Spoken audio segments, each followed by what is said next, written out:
አባባና ዳኒ በአንድ ጊዜ ጸጥ አደረጋቸው። የትሁት ፍቅረኛ ተመስገን።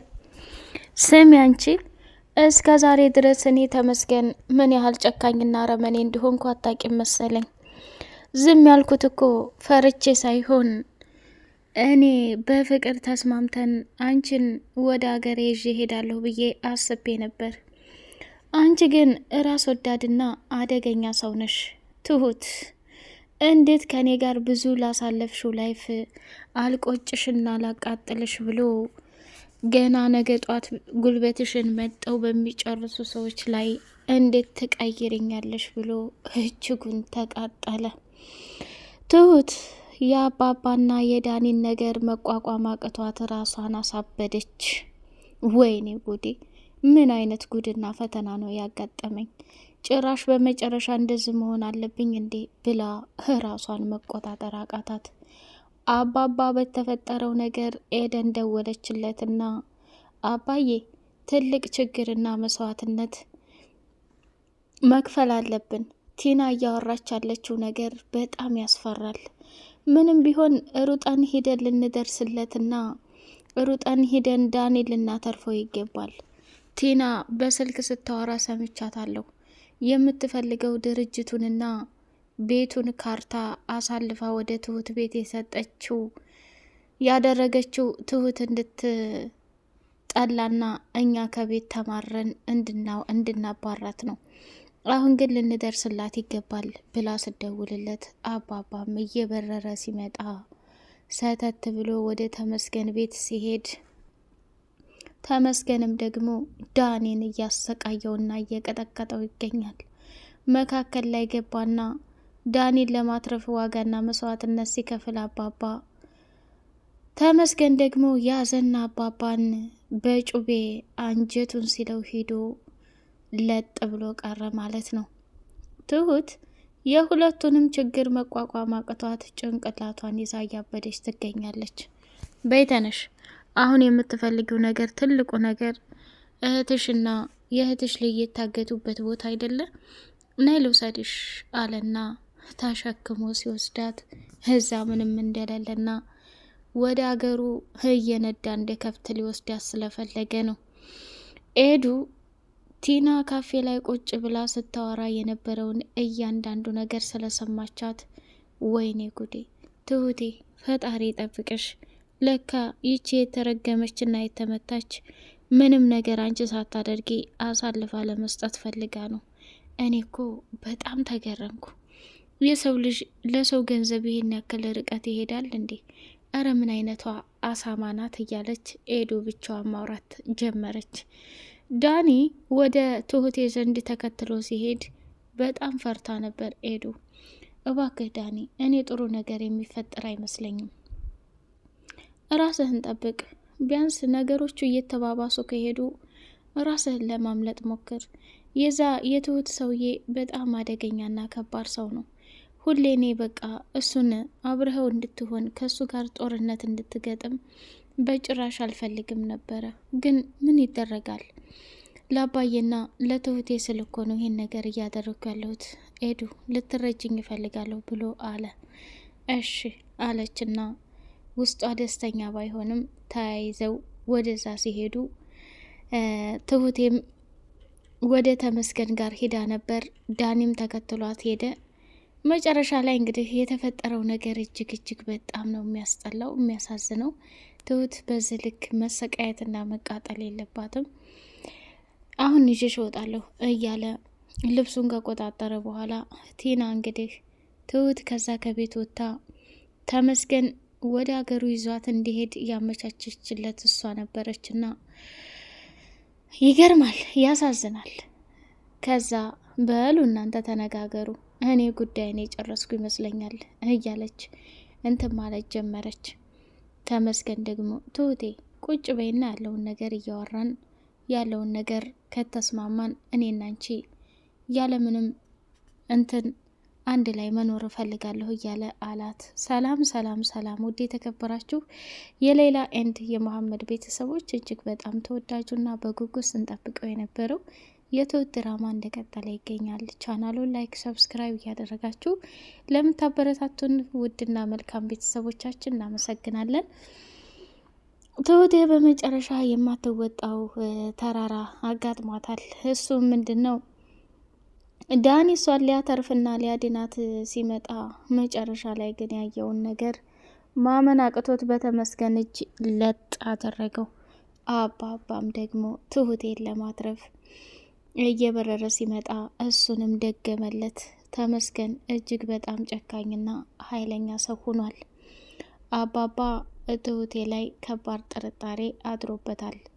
ቲና በትሁት ስልክ ደውላ ስታወራ ስሚ አንቺ የማትረቢ እዛ ድሮ የምንገናኝበት አካባቢ አድራሻ መተሽ ወረቀቱን እንድሰጭኝ እፈልጋለሁኝ። የቤቱ ካርታ አንቺ ተራስ ስር መሆኑን እወቂ ብላ ስልኩን ስትዘጋው አባባ ነበር አንስቶ ያዳመጣት። ምንም መልስ ሳይሰጣት እኮ ትሁት እኛን አሳልፋ ትሰጠናለች እንዴ? ኧረ በጭራሽ ሊሆን አይችልም እያለ ከራሱ ጋር መማጎት ጀመረ። መጨረሻ ላይ እንግዲህ ወደ ዳኒ ዘንድ ሄድና ዳኒ ካንተ ጋር መነጋገር የፈለግኩት እውነት ትሁት ይሄን ነገር ታደርገዋለች ወይስ አታደርገውም የሚለው በጣም አሳስቦኛል። ለምን ብትል እንዴት የቤቱ ካርታ እሷ መኝታ ክፍል ሊገኝ ቻለ ብዬ በጣም አስቤያለሁ። እንዲ አባዬ ተረጋጋ እንጂ ይሄን ነገር በፍጹም ትሁት አታረገውም። ይሄ እኮ ካርታ ምን እንደሆን ቢያንስ እሷ የምታውቀው ነገር የለም። አየህ አባዬ፣ ስለዚህ ነገሮችን የቲና ነገር ነው ይሄ የሚሆነው እንጂ እሷ ይሄ ትዝ አይላትም ብሎ ሲል አይ የኔ ልጅ እኔ ምንም አልተዋጣልኝም ካልክ ደግሞ ችግር የለውም ብሎ አባባ በራሱ ለመጽናናት ሞከረና ቤት አንድ ላይ ተያይዘው ሄደው ትሁትና ቲና የተገናኙበት ቦታ ላይ ትሁት ቆይ ምን እያደረግሽ ነው? ምንም አላደረግኩ አባዬ። ምን ተፈጠረ አለችው። ኧረ ምን ያልተፈጠረ ነገር አለ የኔ ልጅ?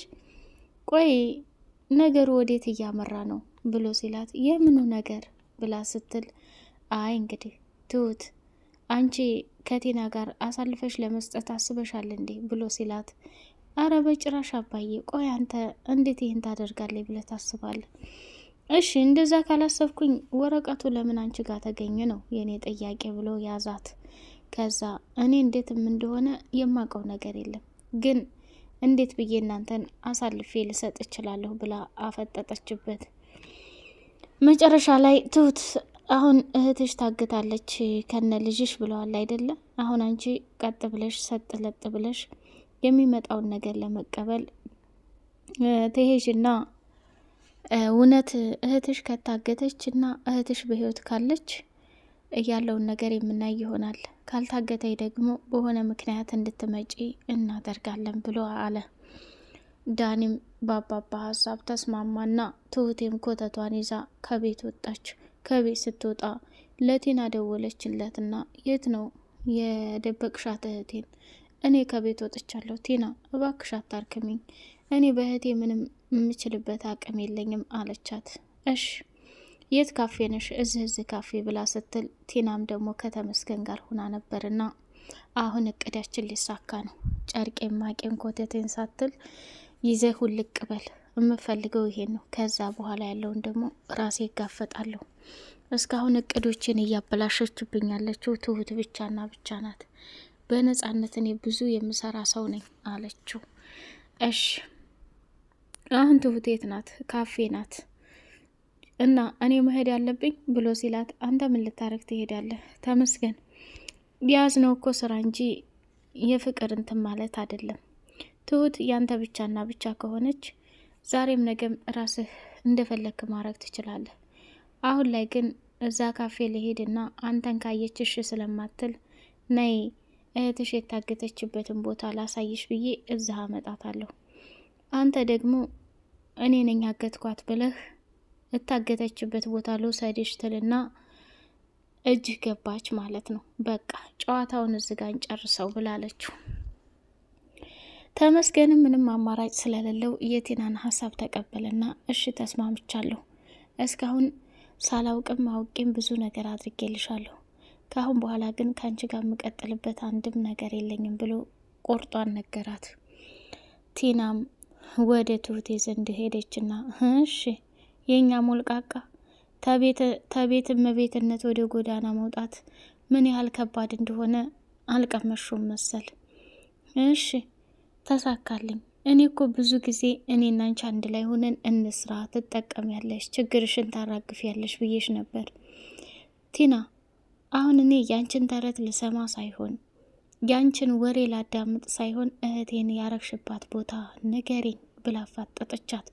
ከዛ እሺ ነይ ልውሰድሽ አለችና ሰተት ብላ ወደ እህቷ ዘንድ ልታሳያት በሷ ቤት ይዛ ስትሄድ ተከትላ ስትሄድ ማንም ብታገኘ ጥሩ ነው። ተመስገንን አገኘችና እንዴ እየተጫወሽብኝ ነው እንዴ? ቆይ አንችልሽ እንዴት እዚህ ልታመጭ ትችያለሽ? እህቴን ያገትካት አንተ ነህ እንዴ?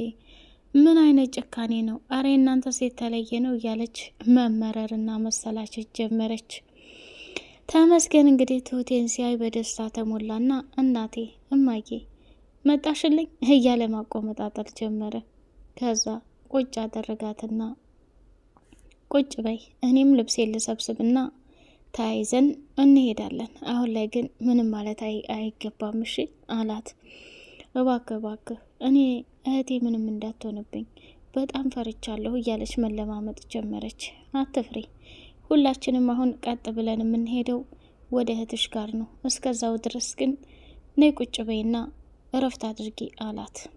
እንዴ ጤና ያለህም እንዴ እያለች ስትከራከር ልብሳቸውን ቆጣጠሩና ሊወጡ ሲሉ ዳኒ ሰተት ብሎ ሲመጣ እጅጉን በጣም ደነገጠ። ከዛ በር ላይ ይዞ በቦክስ በእርግጫ ሲለው አባባም ተከትሎ መጣ። እዛው ጸጥ አረጋቸው። በቀጣይ ፓርት እስከምንገናኝ አሰላሙ አሌይኩም ወራህመቱላሂ ወበረካቱሁ።